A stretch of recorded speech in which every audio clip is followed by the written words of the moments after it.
I've reported judiciary for over 40 years, and that has been my forte. I've written 20 books on different aspects, on law, on human rights, on politics, and my first book was in 1989, which basically was to celebrate the judicial courage of a judge.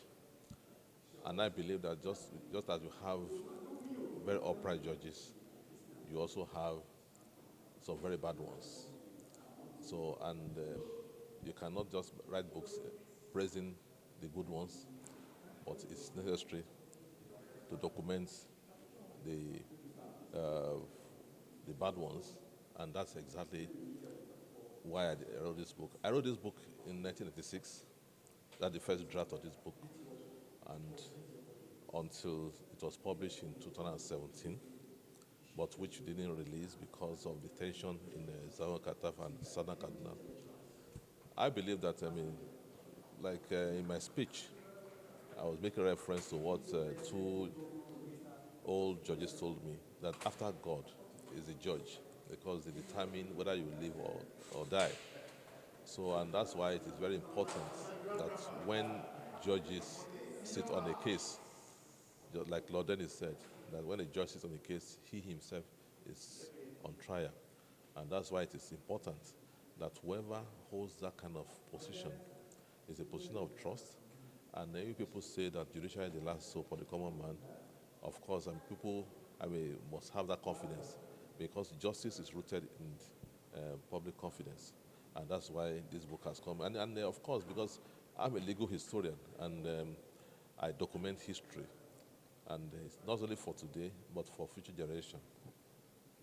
What is the striking thing about this book that will make one to pick? Well, all the various processes, exchanges, and all the shenanigans that occurred in the course of the trial are encapsulated in this book. And because, based on my experience over 40 years, I've published law for 40 years, and what happened in this Zaho Kata tribunal headed by Judicial seemed to be the most bizarre of what I've seen. And that's, because when you're talking about dealing with human life, not just, to convict somebody, but you're talking about death sentence.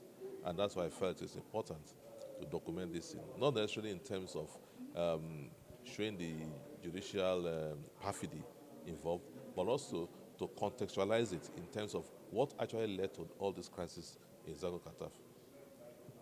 So what is the lesson now? Well, the lesson is that whoever, for those who are still on the bench, and Nigerians are showing lots of discontent about how it's a perception, and sometimes perception can be stronger than reality. And the perception is that a number of judges are being teleguided by politicians, just like a number of judges during the military were being teleguided by the military. So the perception had to change, and that's why when this book comes out, so whatever they are doing, anybody does today, it becomes history tomorrow. People are documenting what they are doing. All the perversion happening in the judiciary, people are listening, people are documenting, and it becomes history tomorrow. Thank you.